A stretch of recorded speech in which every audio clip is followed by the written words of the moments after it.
Hello, everyone. Welcome back to Real Reds Talk. Welcome to the preview for the game against Tottenham in the Premier League at Old Trafford. Manchester United very much in limbo at the moment. Fans in limbo at the minute. And God knows what's going to happen in this game. I don't think anyone can predict it because they're usually barn burners. There's usually quite a few goals in them. And both teams are in a very similar position in the Premier League. So, Shreyas, just kick us off your thoughts and feelings.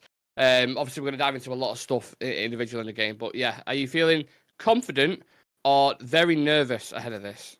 Very, very nervous because if you look at it, from the angle of the last two games that we've had, you can say Spurs are a very good attacking side in comparison to Twente as well as Palace. They've got very good attacking players and they've got players who know how to capitalize on chances.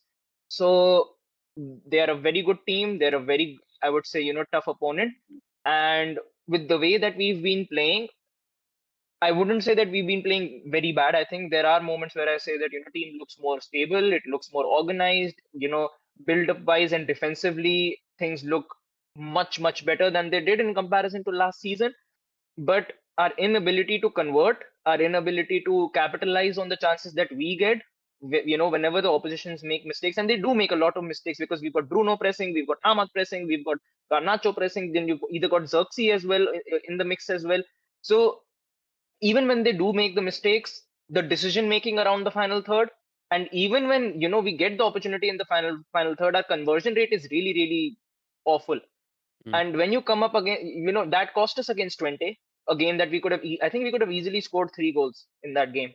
Very easily we could have scored three. Palace as well. We could have easily scored three against them in the first half itself. I would say, not even the second half. In the first half itself, we could have dispatched that game. Now we were lucky to, I would say, to even come off with a draw in both those games because in the game against FC Twente, in the second half, they looked like the hungrier side. They looked much more hungrier in comparison to United, and I think we were lucky that we came off with the draw. I think against Spurs, if we do that, I think it will cost us. I don't think that we can even come off with a draw. If you allow Spurs to come back into the game, you don't take your chances. The game's 0-0. They've got players like Heung-min Son, Brennan Johnson has been coming through for them in the past few fixtures as well. They've got Madison, they've got Kulusevski, they've got some really good attacking players. So if you don't convert your chances against Spurs and it's like 1-0 at the 85th or 84th minute, they can easily score two and just take the game away from you. We're going to reflect on midweek very shortly. But first, what I want to know is, Sam, is what are we snacking on this time? Because it was a muffin yesterday. What are we snacking on? It is a vegan protein cookie, baked cookie. Oh, that's disappointing. Nice. Good. Really good. No one has ever said a vegan cookie has ever been nice. What are you talking about on the planet. I Try think it. everyone can back me up in the chat, if I'm honest. I will give you one. Try it and then tell me it doesn't taste good. I will rate one online on camera whilst we're doing a show, and I'll give my honest opinion after I've snuck it behind like Thompson the dog and put it in the bin. All right, anyway, let's go back to the game. Very disappointed midweek when it's Sam. I thought, you need to start Europa League campaign off with a bright spark. We was expecting a good few goals, 2-0, 3-0, and just didn't turn out like that. We're seeing the similar cracks from last season. Struggling to score goals, individual mistakes. It's like one step forward, two steps back. And now you're in a real position, aren't you, to hit a rough patch with the games that we've got in the next 20 days because we play Spurs, Porto away, Villa and Brentford. And I'm not sure if I can be confident enough to say we're going to win any of those. And we're 11th in the league behind Tottenham on 7 points. Yeah, please talk to me. Tottenham are in a similar position to us. The bloom has gone off the rose of Ange Postecoglou, hasn't it? Like people are turning on him. Ange, mate, the flavour of the month. Ange. What we do, mate. It's what we do. I think mine went more Cockney and Alan Sugar there than it's what we do, mate. Yeah. Like West Ham. I went the wrong way there, but this is why I don't do impressions or accents. I'm not good at it. Vegan cookies. Yeah, I think. Yeah, they're in a similar position. Obviously, he's been there a year, and the fans are already like, "Is this going to work?" Because it seems like he has his principles and he isn't changing it no matter what. They struggled against Arsenal, who set up so defensively, like super defensively, and struggled to get anything out of that game. Karabag, I didn't watch the game. I know they won 3-0 and they got a guy sent off. I think was it Dragusin? Yeah. So, but you'd expect him to beat Karabag. I don't even know what country they're in. Turkish, I'm guessing. Anybody know? I have no idea. Let's No? play a game of where Karabag are from, okay? So say I'm going to Turkey. guess, I'm saying before we Turkey. Google it, you say Turkey. Yeah. Karabag. I'm trying to think, what does that sound like? Karabag. I'm going to go...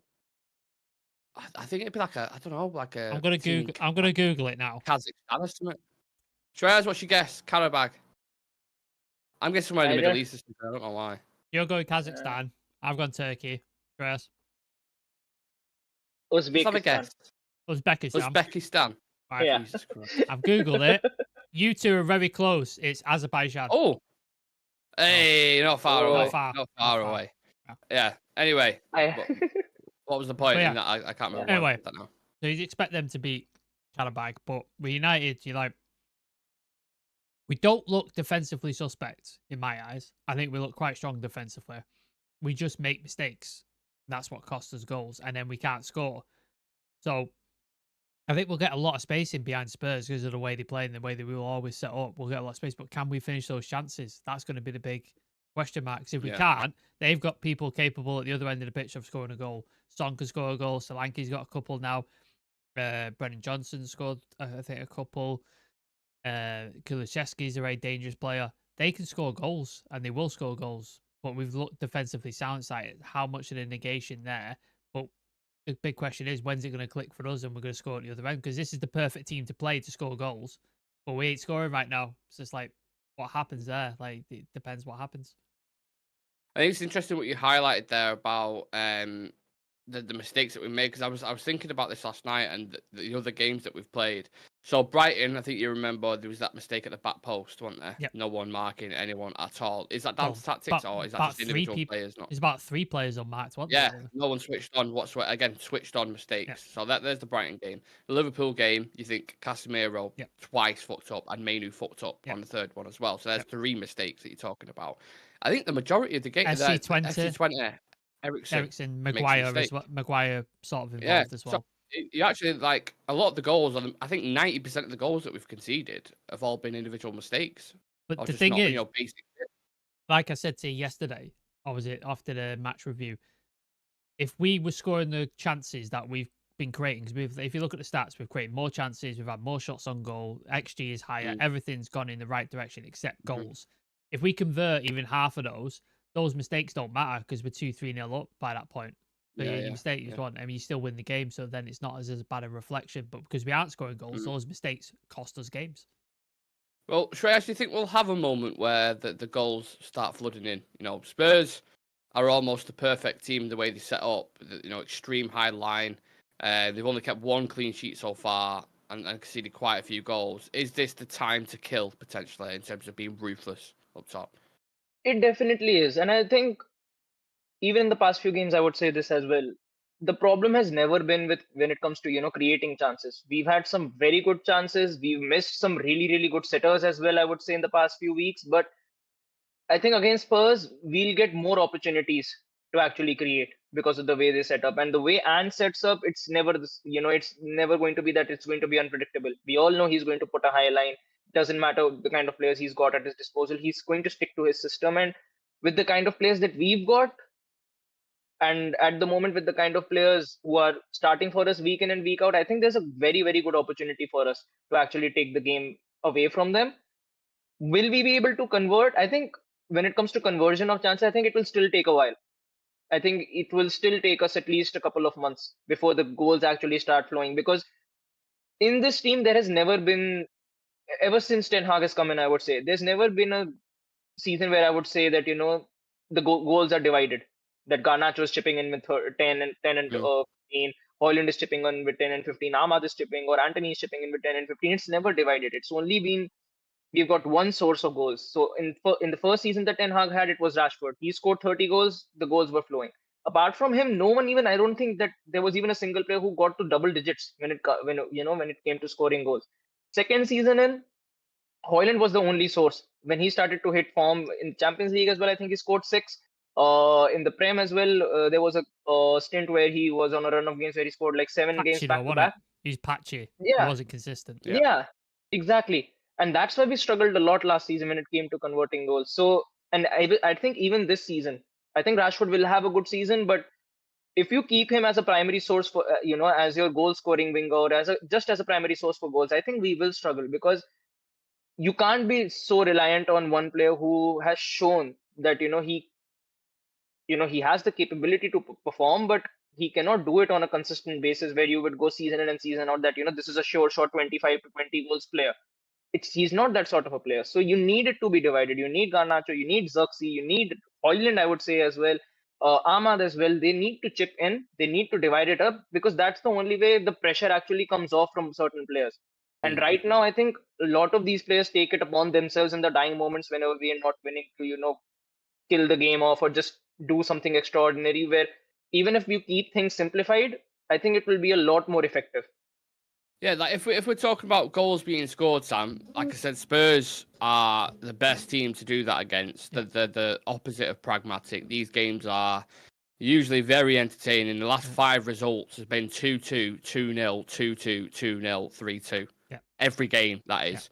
So if patterns are anything to go off, we should get a 2-2 or a 2-0 coming up. So, but the dynamic that I wanted to discuss is because both managers are in the same position and both teams are in similar form, the pressure on either manager, if they lose this game, is going to be absolutely fucking massive, isn't it? I think it's all relative, isn't it? Like, if you look at the two pressures of the two managers, obviously Ten Hag's is bigger because it's United, and it's always going to be bigger. Like, you're always going to get more scrutiny as Manchester United manager than you are as a Spurs manager, just because of the expectation at United. Obviously, in a Spurs camp, as Spurs fans, there's probably is a lot of pressure on Ange, because I'm sure a lot of fans were like, okay, I like this style of football after Conte and Jose and stuff. Like, I love this style, free flowing, attacking, exciting. But then you've got to take the next step, haven't you? It's like, okay, done that. Right, let's start being consistent and winning stuff, or like competing for things. And they'll see the start of this season is started the way the end of last season ended, where they sort of fell off, didn't they, towards the end of the season? And that they've started very similarly this season. So now for Spurs fans are like, is this just going to be a continuation? Can he evolve? Can he change things up? He doesn't. What he says in press conferences and what he says continuously is he's not going to change it. You have to go by his word.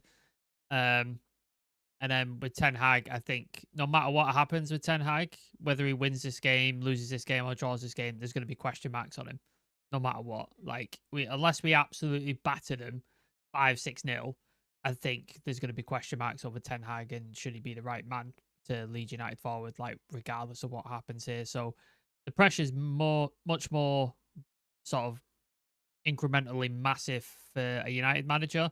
But you're right, both managers are suffering some like forms of pressure. So the pressure is on to score and win.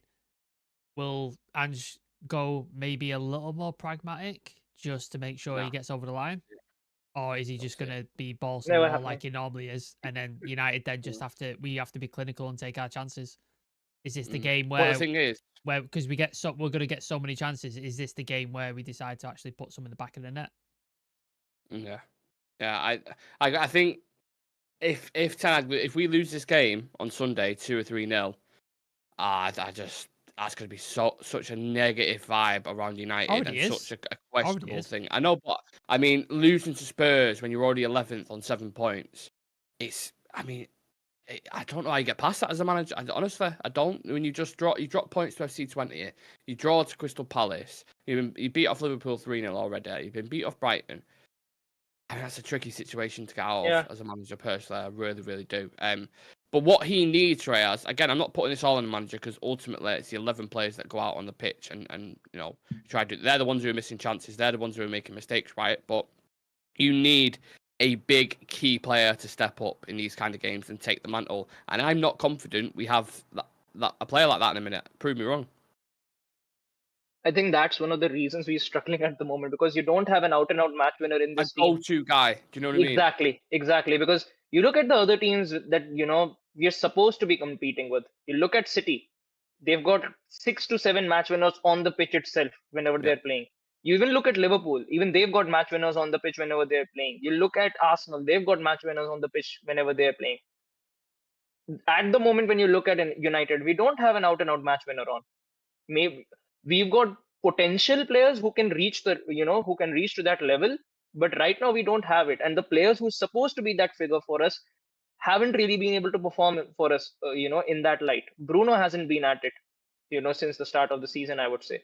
Um, you look at Casemiro, he's not that player who you would go and say that, he's an out and out match winner. He's a professional, he's experienced, and he brings a lot to the team, sure, but he's not someone whose presence on the pitch itself, gives you comfort that, you can see this game out. He's not that figure in this team. And the other players, I would say even Lisandro, he has had a slow start to the season as well. The players who we brought in, I would say, De Ligt has been excellent.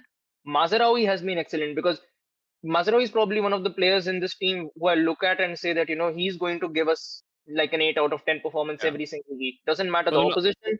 Yeah. They're not going to win you the game, are they? That's exactly. The exactly. You look at this attacking line as well.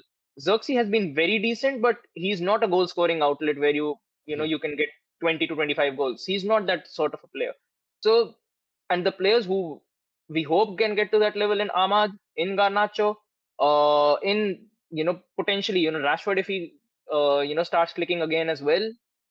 Maybe we get to that level, but at the moment we don't have as many match winners, which probably creates too much pressure on these youngsters as well. Because Menu, Garnacho, even Højlund, I would say for that matter, they're just 20, 21 or 19 years old.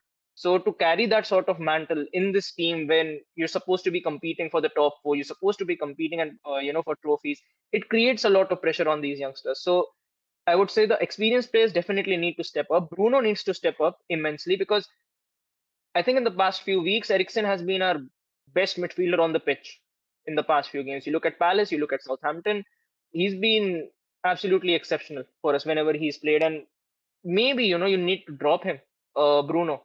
Put Eriksen in the 10, play Meno Ugarte or Casemiro Ugarte behind him and give it a go because he looks way, way more controlled and composed than Bruno at the moment. Yeah, I mean, we did a full show on Bruno last night, so if any of you guys who missed that, do go check it out because it was just focusing on one player and it was really in depth. We had about a 45-minute conversation. So yeah, I'll drop it in the chat now. Just give me 1 second. Yeah. Awesome. Yeah. So Sam will drop that link. Check that out after the show, guys, if you missed it. Of course, we've got Premier League predictions tonight, me and Alex on as well. So I'm really excited to get into that for game week 6 and all the games that are going to feature over the weekend. But just from the last thing from our end, Sam, how can we hurt Spurs? I think there's one obvious weakness. I don't know if you mentioned it, but I'll let you take the floor with them. How can we hurt them, do you think? It's the high line, isn't it? Use the runners that we've got. Yeah. Rashford, Garnacho, Højlund.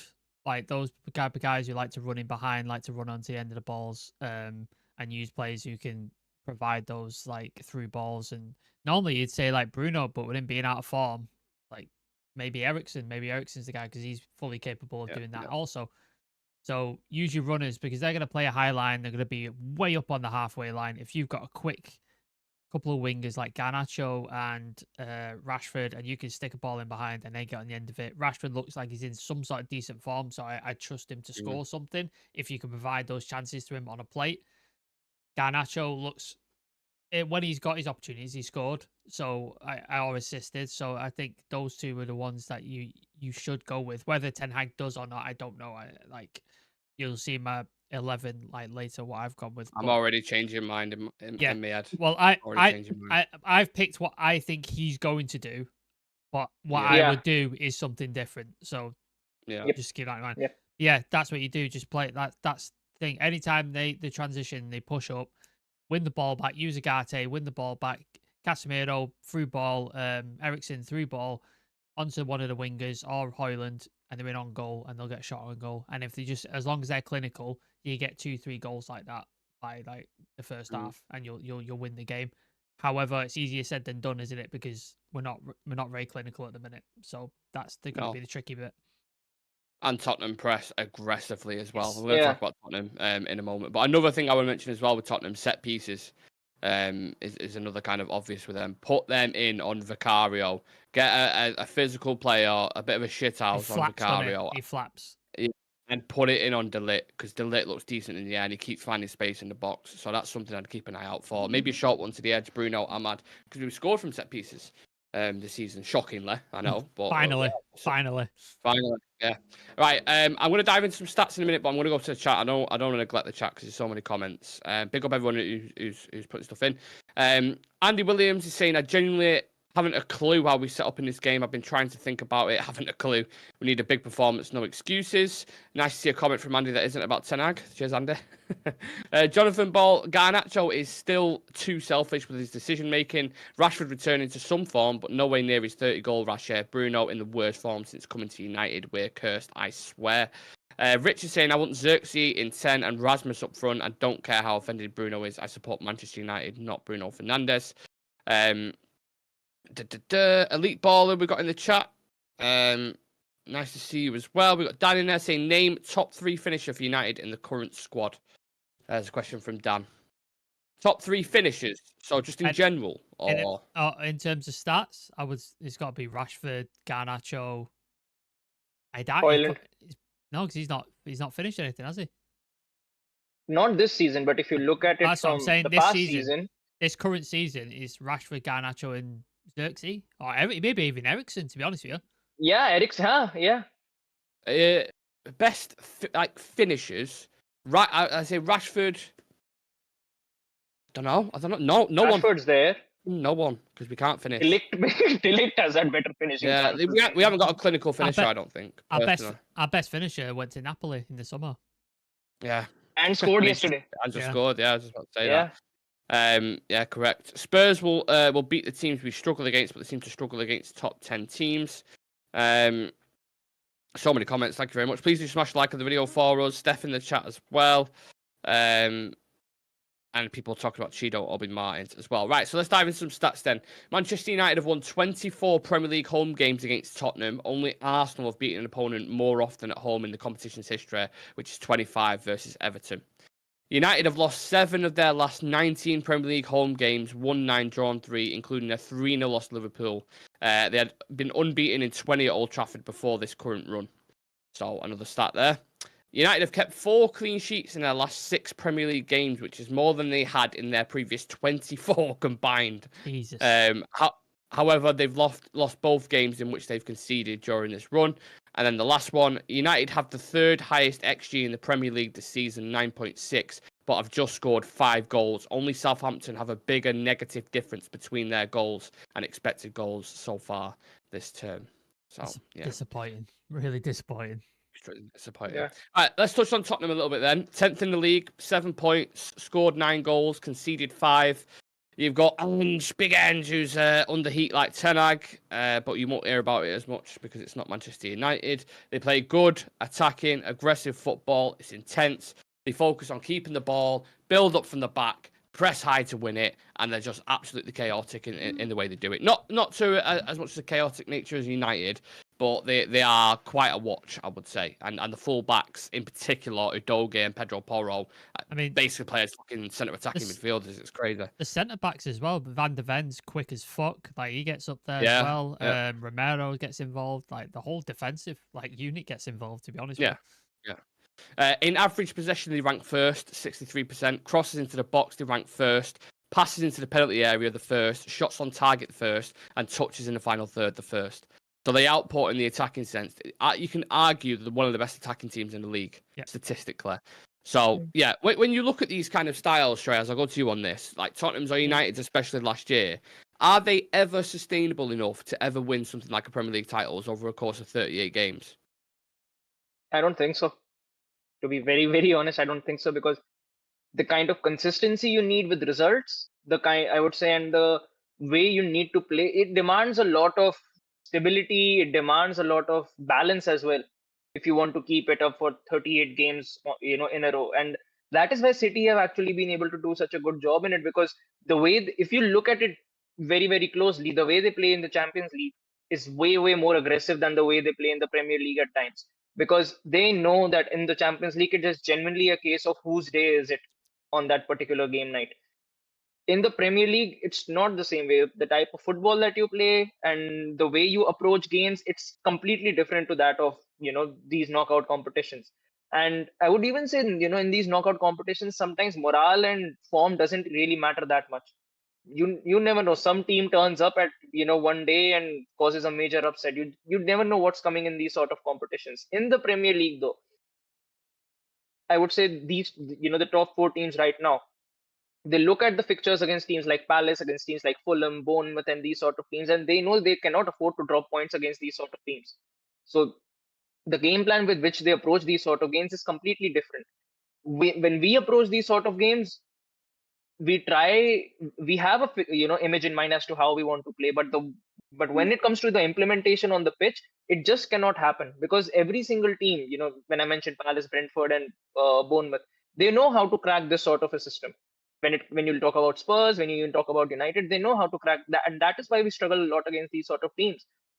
In comparison to that, when you look at the other teams, the way they play, they are able to dominate these teams. Like if City goes to an Ipswich, City goes to a Bournemouth or a Brentford, they're going to. It might not be as comfortable, but they'll still come up with the 3 points, and it's the same case with Arsenal as well. Whenever we go away to these sort of games, whenever we are in these sort of positions, we know that we can drop points. Doesn't matter if we're playing at Old Trafford. Doesn't matter if we are going away. We are going to lose points, and when you play against the top six, you'll have to take it into consideration that you're not going to be winning all those 12 games either. You are going to be dropping points against teams like Liverpool, against teams like Villa, teams like Newcastle. It will happen, and we struggle against these teams as well. So I don't think that it's a balanced enough system where I would go and say that you can win the league in this sort of way. Cup competitions, it can work, and it has worked for him as well, but league is completely different. Dan, what are we looking at here? Is it an early fight for top 4, top 6, or top 8? Because you look at the teams that are higher than us at the minute. Chelsea are flying, Liverpool are flying, Arsenal, Brighton City, are doing well. Newcastle, potentially Brighton, could finish above us. And I'm not even joking there. I think all of those teams could definitely finish above us. But on the flip side of things, we're still only 4 points behind Arsenal. So it's not like it's a huge gap. I know we're only like 5-6 games in. So it just takes like a little upturn in form, doesn't it, just to start, making your way up the table. It's far too early to say, oh, we're not finishing top 4 at this point, because like we said, 5-6 games in, you can look at it and be like, okay, there's issues there, things need to be ironed out. Like we've seen it before. Like City normally start seasons really, really slowly, and then they come to boil and then just start steamrolling. Whereas this season, they've just absolutely been smashing teams, battering people for fun. But obviously they've just lost Rodri for the season, and we saw what happened when Rodri was out like the last season. They suffered. Arsenal are missing Odegaard, and they've gone more defensively, which means their attacking output has suffered since. Are you saying we're going to win the league? No. Chelsea, I still don't know what Chelsea are. They're doing well. They're doing well, but I still don't know what it is that they are. Like I've not worked out how. Who will finish higher? What, Chelsea or United? Chelsea. Yeah.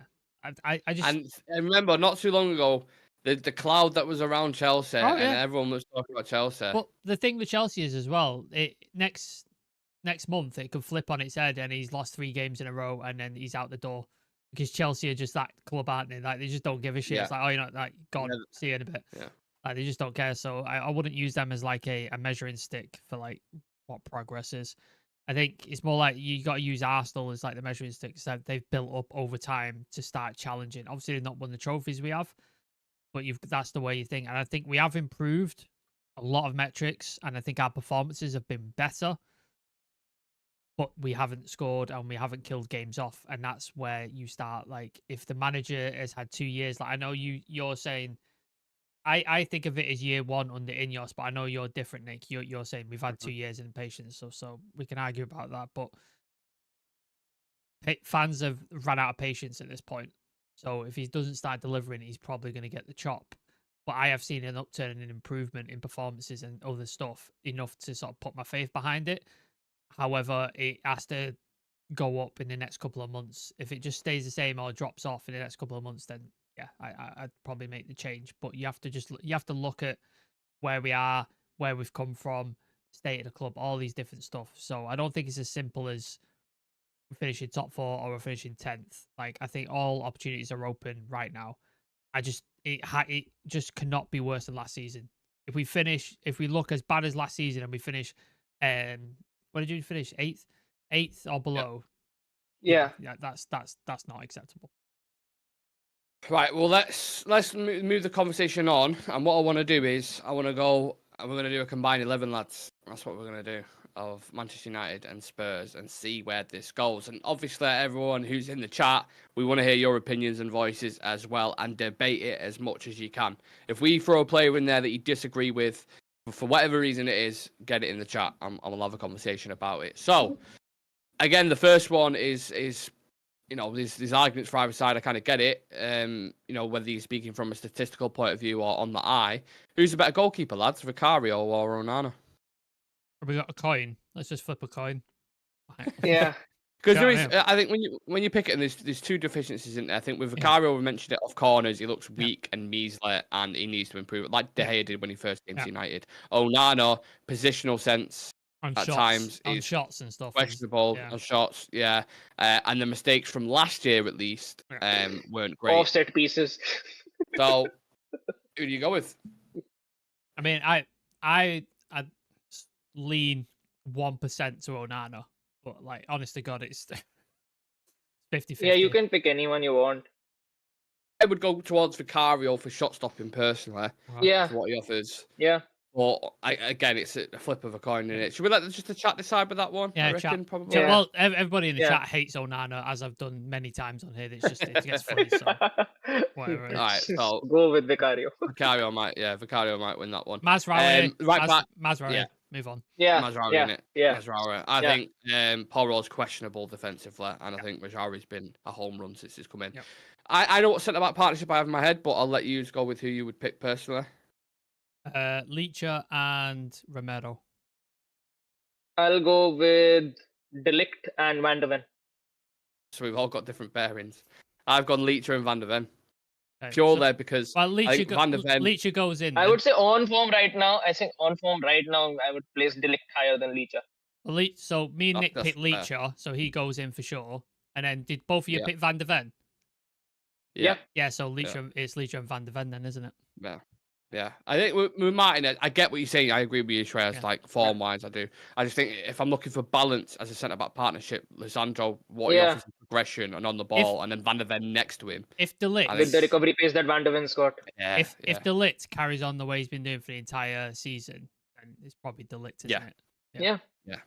And then you've got a Dutch centre-back partnership, haven't you? Moving on to left-back. I mean, we haven't got one. We haven't got one. Yeah, we haven't got one, have we? So Udogie. Udogie's been pretty good for Spurs anyway, to be fair. Now, midfield is going to be, I think, debatable because... Who is us here? And on form, Eriksen and Bentancur, would you put in there? On form, yeah, because Ugate's not played enough yet. He's only played 2 starts, so I haven't seen enough of him. Basuma's been all right. Basuma's been pretty good. Yeah, he's done well. And Sarr as well, I think. Sarr has been all right. Sarr's done okay. He's done okay. I just like what I want from a player. I just like Bentancur personally. That's why I'd go with him. Go Bentancur and Eriksen. Like, I think that's balance in that, lads. Happy with that? Yeah. Maddison has to be ahead of Bruno. Yeah. Have to be. He's had a better season so far, Maddison, than Bruno has. Yeah, Bruno's been shit. And then the front three. And can I preface this before where we putting Son? Where are we putting Son? You can. It's up to you. It's completely up to you. All I'm saying is the majority of these forwards who are in this forward have always got similar statistics. I'm talking 1 goal, 1 assist, 2 goals, 2 assists. That is not far and away. So again, personal profile, individuals who you would have. I'd say Rashford has to go in, doesn't he? Because I think arguably of all the forwards, he's probably had the better season. He's looked the best. Rashford or Garner? I'd have Son over them. Oh yeah, but this Son season, is there. I'd put Son down the middle. I'd put him down the middle because we haven't got a striker who's any good, and I don't rate Solanke. I'd have Xerxes in there with Son and Ahmad. I would have Rashford, Son down the middle, and then Ahmad on the right. That's how I would do it. Would that work though, balance-wise? I think it could. I think because Son could drift out to the wings, like Rashford can come inside, Ahmad can come inside. So there's a bit of fluidity there. So I don't think you have to sit in those strict positions. I think there's a bit of fluidity. I think it would work. Shreyas, what are you going with? Yeah, I'm going Son on the left. I'll go with Ahmad on the right. And I have to, it's got to be Xerxes down the middle. I thought you said Solanke then. I was like, fuck off. No. He's got 1 goal. Solanke's got 1 goal. Xerxes got 1 goal. I'm not having Solanke in there. And I think Xerxes offers you more off the ball personally. And it's half the price that Solanke cost as well, if you want to chuck that in there. So I'm sure there's some Spurs fans, if they do watch this, that are fucking pulling their hair out on the raging because Kulusevski's not even been mentioned. In fairness, Brennan Johnson's there. Shite. Brennan Johnson's a shite player. There's conversations in it. That front three, I don't think it's a guaranteed either way, whichever way you go with it. So what's the final three? Let's get it imprinted. Final three. Son's in there, however we want to put it, because we've all picked Son. Okay, so Son's definitely there. Ahmad's definitely there because we all said Ahmad. Ahmad, okay. And then I said Rashford on the left and Son down the middle. You both said Xerxes, did you? Yeah. Okay. So let's go Xerxes then. Has the chart picked the goalkeeper? They said Vicario. I think it said Vicario. Has to be. Vicario, yeah. Andy Williams saying Maddison. Mainu, we've not even mentioned. That's a good point, but Mainu hasn't played. Yeah, form-wise. Yeah. Casemiro, Ugarte, Mount, Ahmad. None of them have played. Casemiro hasn't played. Ugarte's played 2 games. Mount's been injured. Yep. Toby Collier's. No. Yeah. Son, Xerxes, and Ahmad. That's from Jonathan Ball.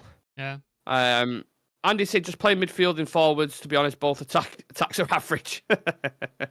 Yeah, it's a good point. He's saying Johnson's definitely scoring now. Probably. Yeah.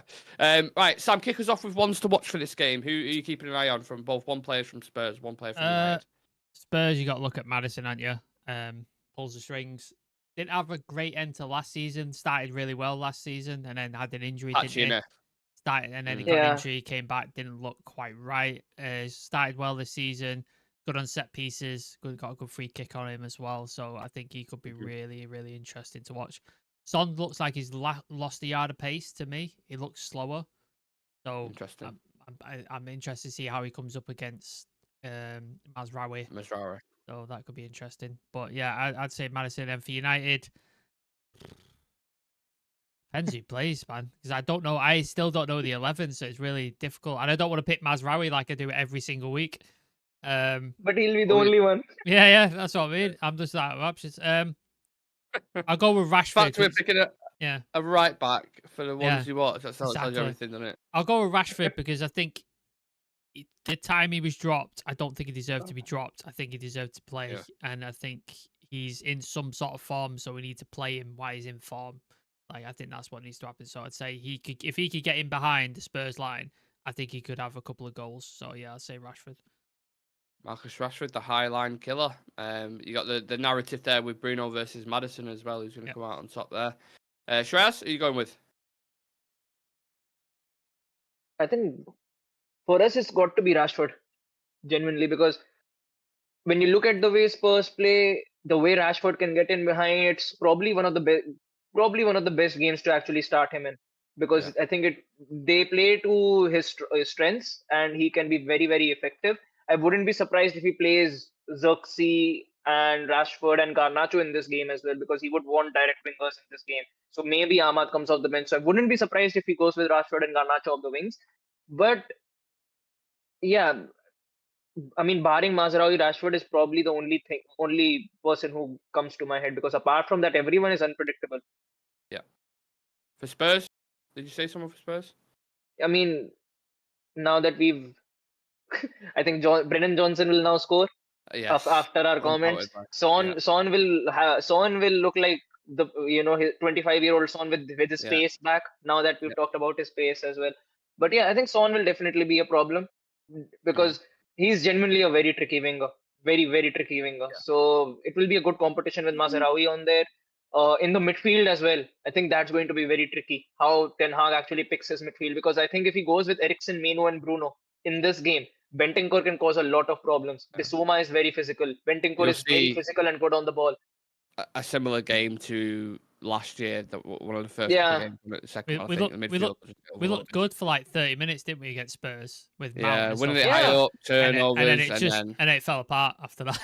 Yeah, completely collapsed. So, yeah, I'd agree with Marcus Rashford, highline killer. And I'll go with Spurs. I've just been slagging him off, but I think Solanke could throw his weight about a little bit. He scored against Karabag on Thursday. And mentioned that he's starting. Mighty Karabag. Yeah. I know it's Karabag, but I'm just gonna go for something different. I didn't want to go for like an obvious kind of choice. We're gonna get into predicted 11s in a minute, which I'm already changing in my head. But before we do that, 5 quick fire questions, okay? Yeah. So Manchester United versus Spurs, Old Trafford, Super Sunday, 4:30 kickoff. Will there be more than 4 goals in the whole game? No. No, not more. Will someone get sent off? No. No. Who's a better manager, Ten Hag or Postecoglou? Ten Hag. Yeah, Ten Hag. If we lose this game, should Ten Hag go? No. No.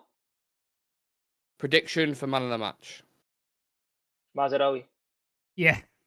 Took the words out of my mouth. Traore. It's an easy All pick. 3 of us. It's like For the first time do you know the odds? in real Red Sox history, all 3 of us agreed on a man of the match. Do you know when you've got like a 2-1 favorite or like a 1-2? Like you know, it's just like odds on. Like this is that's basically what he is. That's what he is. Yeah, odds on. Right, should we do predicted 11s then, Sam? Let us know who's up first. I think it's you. Yeah, it's you first. But you're changing yours, so this could be completely irrelevant now. Right, so I did have, I think Onana, De Ligt, Lissandro, Dallo, Ugarte, Casemiro, Mainu. Did I put? Yeah. Yeah, Garnacho, Xerxes, and Rashford. Yeah. Now I'm completely changing it again, first time ever on a real Red Star thing. I'm gonna go Garnacho, Højlund, and Rashford as your front 3. I'm gonna go fucking hell. I don't even know in the midfield. Really don't know. I'm gonna stick with it. I'm gonna be bold. I'm gonna make the boldest fucking team you've ever seen in your life. Rasmus, Garnacho, Rashford, Ugarte, Casemiro, Main in the midfield, and then the back 5 that you get. That's what I'm going with. No logic. Well, there is a little bit of logic in it, but I'm just going wild. I'm going rogue. Fuck it. Why not? Let's see. Shreyas. Yeah, I'm changing mine too. Oh, for God's sake. What was the point of me making these graphics? Yeah, People changing it. I think the back 5 is going to be the same because we've not really got any other players to fill in there. But I think midfield he'll stick with Eriksen, Mainu, and Bruno. Bruno won't be dropped. Bruno will start again. Eriksen will start again, and I think he's going to pick Mainu as well. Front 3, I think Rashford starts. I think he'll start Garnacho on the right. He in this game, I think he would bench Ahmad, and might see Højlund starting. I have gone. Yeah. I have gone with the same back 5 because I think why change it? It's not broken. Don't fix it. Midfield of Ugarte, Bruno, and Mainu. I would love to see Bruno dropped, but I just don't think he's gonna be. I just don't see it. I would love to see the midfield. I would like to see is Ugarte, Casemiro, Eriksen. That's the midfield I would like to see. However, I would even want Ugarte, Casemiro, and Mount for that matter. Because whatever you want, yeah, pick something different. But this is what he's going to do, I think. But this is not what I would pick. And in the front 3, again, this is not what I would pick, but this is what I think he's going to do. Rashford, Xerxes, Ahmad. And I think he'll bring on Højlund and Garnacho off the bench. But he should play Højlund and Garnacho. He should play those 2 because you want him pacing behind. But he won't do that. This is what he'll do. So this is what I think he'll do, not what I want. There you go. Yeah, he's very methodical when he brings players back. He does 10 minutes, 20 minutes, 30 minutes. Like he's always done it. So yeah, some interesting selections there. What are we saying in the chat, guys? What are we going for? Majraure to start. Yeah. Andy Williams says Ange's a better manager. Of course he did. Z says, who's the creator in this team? Now, there's a couple of ways you can answer that question. I'm not sure if you're in relation to on this channel or if you're on about in Man United's I think he means Man United. I think he means Man United. Right, okay. Yeah. Just to clarify, because we're all creative. But Z says, who's the creator in this team? I don't know. Take your pick, mate. Fuck knows. You tell us, because at the minute... Eriksen, if he plays. Eriksen? And then Ahmad's got some creation about him. Ahmad's creative. If he plays. To be honest, it's not going to be it's not going to be a tick-tack game where it's like, it's going to be end-to-end and just it balls in behind, really. Yeah. That's, It's going to be transition counter-attack. That's what it's going to be. Yeah. Yeah, there's been no methodical kind of play to it, at least unless it's in tight spaces when we're being pressed. That's it. Score prediction.